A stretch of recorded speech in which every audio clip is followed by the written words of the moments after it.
हम सभी ध्यान के मार्ग पर अलग-अलग रीतियों से अपना-अपना अभ्यास कर रहे हैं और जो भी ध्यान के अभ्यासी हैं, उन्हें अलग-अलग पड़ावों से इस यात्रा पर गुजरना पड़ता है और इन पड़ावों का ठीक-ठीक प्रकार से ज्ञान होना हमें आवश्यक है, ताकि हम ये सुनिश्चित कर सकें कि हमारी यात्रा ठीक चल रही है। मेरा नाम आशीष योगी है, मैं योग विद्या का आचार्य हूँ। आज हम लोग ध्यान के विषय में कुछ बात करेंगे। भारत एक रहस्यमयी देश है। भारत की भूमि रहस्यों से भरी हुई है। यहाँ पर समय-समय पर अनेक योगी, अनेक संत प्रकट होते रहे हैं और उन्होंने इस साधना मार्ग को पूरी तरीके से सक्रिय कर रखा है। बहुत से विदेशी यहाँ पर आने को अपना पुण्य समझते हैं और जिनकी भी साधना मार्ग में कुछ खोज की या किसी रहस्यमयी अभ्यासों की तरफ जाने की इच्छा होती है, वे भारत की तरफ ही कूच करते हैं और भारत के कुछ विशेष शहरों पर इस तरीके की साधनाओं पर काम होता है। भारत में गोपनीय तरीके से बहुत सारे लोग अलग-अलग तरीके से साधना विधियों पर काम कर रहे हैं और बहुत सारे गुरु इस दिशा में लगे हुए हैं। सूक्ष्म रूप से अज्ञात जगत उन गुरुओं को पूरी तरीके से संरक्षित करता है। साधना मार्ग में जब हम काम करते हैं तो हमको बहुत सारी युतियों और बहुत सारी रीतियों से गुजरना पड़ता है और सभी युतियों और रीतियों से गुजरते हुए हम कहीं ना कहीं ध्यान तक पहुंच जाते हैं। ध्यान तक जब हम पहुंचते हैं या हमको कुदरत पहुंचाती है या हमारा गुरु हमें ध्यान तक ले जाता है और वो हमें ध्यान करने की जब सलाह देता है, तो हम बहुत उत्साह से भर जाते हैं, क्योंकि यदि ध्यान ठीक-ठीक तरीके से घटित होने लग जाए तो हमें रोज नए अनुभव देता है और हमको एक अद्भुत आनंद की प्राप्ति कराता है। ध्यान के मार्ग पर बहुत सारे लोग अपना-अपना अभ्यास कर रहे हैं और बहुत अलग-अलग विधियों से ध्यान लगाने की कोशिश कर रहे हैं। लेकिन यह गुरु कृपा से घटित होने वाली प्रक्रिया है और यह प्रक्रिया जिस भी साधक के जीवन में घटित होना शुरू हो जाती है, वो तत्क्षण हर रोज नए अनुभवों के साथ जुड़ता जाता है और अपनी यात्रा में आगे बढ़ता जाता है। प्रारंभिक तौर पर जो साधक ध्यान में प्रवेश करते हैं, उन्हें कुछ बातें बुनियादी तौर पर समझ लेनी जरूरी हैं, जिस पर आज हम प्रकाश डालने का प्रयास करेंगे। जब भी हम ध्यान करना चाहते हैं तो बहुत सारे लोग इस भाव से आते हैं कि हम आंखें बंद करेंगे और ध्यान घटित हो जाएगा, हम आंखें बंद करेंगे और हम किसी रहस्यमय जगत में प्रवेश कर जाएंगे, हम वैसा कुछ देख जान लेंगे जो हमारी समझ और कल्पनाओं के बाहर है। ऐसा कुछ समझ करके वो ध्यान के लिए आते हैं और आंखें बंद करके बैठते हैं। बहुत सारे लोग अपने संसार की परेशानियों से उलझ कर, परेशान होकर के ध्यान की दिशा में घूम जाते हैं और वह सोच के आते हैं कि मैं ध्यान करूंगा तो मेरे जीवन की जो भी समस्याएं हैं वो कुछ ही दिन में ठीक हो जाएंगी और मैं तत्काल अपने जीवन में जो भी ऐश्वर्य का आनंद लेना चाहता हूं, मैं उसकी तरफ चल पड़ूंगा। लेकिन ऐसा नहीं है। बहुत सारे लोग जो दूसरी कामना से यहाँ पर आते हैं, वो ध्यान को छोड़ ही देते हैं और ध्यान में जब हम प्रवेश करेंगे तो पहले हमें यह समझना होगा कि इसका क्या काम है, ये किस प्रकार से हमारे लिए उपयोगी है और ये करता क्या है। जब भी आप ध्यान के लिए आते हैं तो आपको आपका गुरु आंख बंद करके बैठने की सलाह देता है और किसी न किसी युक्ति का सहारा देकर आपके मन को वहां अटकाने का प्रयास करता है, ताकि आपका मन वहां अटक जाए उस युक्ति पर और तुम कहीं भीतर कुछ झलकियां ले सको अपने भीतर की। ऐसी विधि कई तरीके की हो सकती हैं। आप जब भी ध्यान के लिए आते हो तो आपका जो मन है उसमें प्रधान बाधा बनता है और वह आपको आपके भीतर जाने से रोकता है, क्योंकि आपका मन संसार की तरफ भ्रमण करते हुए बाहर की बहुत सारी विषय वस्तुओं और सांसारिक जीवन की बहुत सारी बातचीतों को आपसे करना चाहता है। और ध्यान का समय बड़ा फुर्सत का समय होता है, जब आपका मन आपसे प्रश्न कर सकता है और आप उस वक्त फुर्सत में होते हो, आप उसे जवाब दे सकते हो। लेकिन आप ये सोच कर बैठते हो कि हम जब ध्यान कर रहे हैं तो मेरा मन भी चुप हो जाए, लेकिन आपका कोई भी ऐसा अभ्यास नहीं होता जिससे कि आप अपने मन को शांत कर सकें, आप अपने मन को चुप कर सकें। और आपका मन चूंकि लगातार आपसे बात करता रहता है और एक निश्चित आवाज में आपसे बात करता रहता है और आप उसके साथ प्रश्नोत्तर करते रहते हो, इस तरीके की आदत का आप शिकार हो। इस कारण से आप जब फुर्सत में बैठते हो तो मन अपना वही रूटीन का काम कर रहा होता है, लेकिन आप बाहरी तौर पर कुछ देर के लिए चाहते हो कि वो चुप हो जाए, लेकिन ऐसा नहीं होता, क्योंकि आपका मन आपकी नहीं सुनता, क्योंकि उसकी ताकत आपसे कहीं ज्यादा है और वह आपको अपने इशारे पर चलाने की क्षमता रखता है। जब हम ध्यान में प्रवेश करते हैं या ध्यान का जब प्रारंभिक अभ्यास करते हैं तो हमारा मन और हमारा जो जीवन है वो हमारे सामने प्रकट होना शुरू होता है।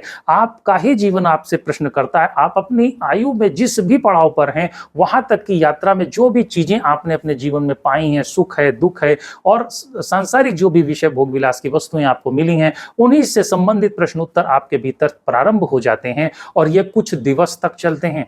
ये प्रारंभिक चरण है, इसको गुजरने में कुछ अवधि लगती है, इसलिए आपको बहुत धैर्य के साथ और ये मान करके कि लंबी अवधि का काम है, इस यात्रा पथ पर शामिल होना चाहिए।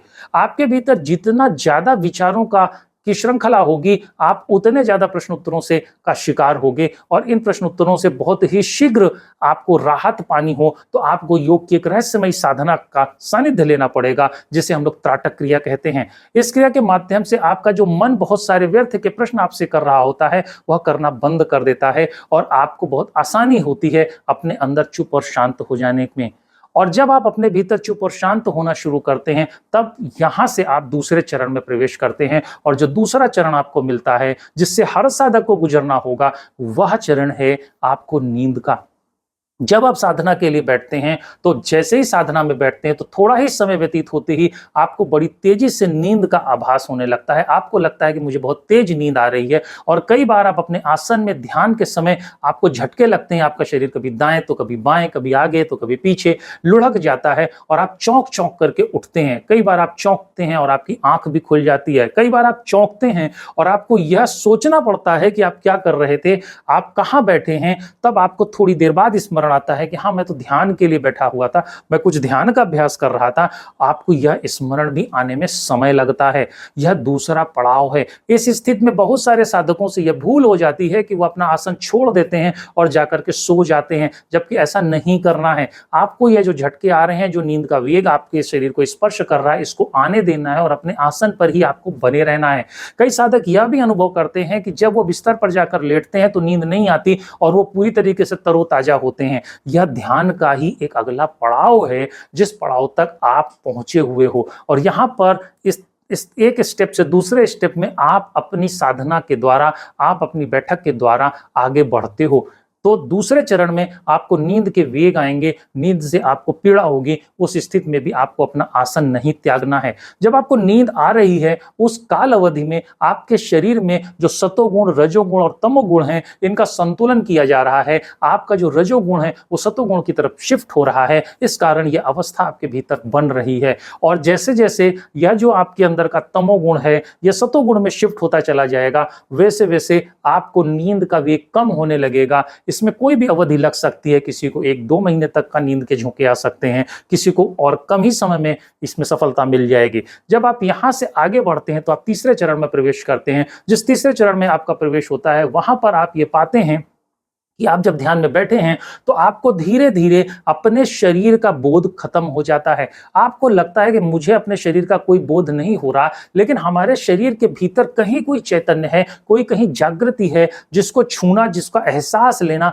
आपको बहुत प्रीतिकर लग रहा है। यह एहसास आपको नाभि से ऊपर और मस्तिष्क के भीतर अंदर किसी भी क्षेत्र में हो सकता है।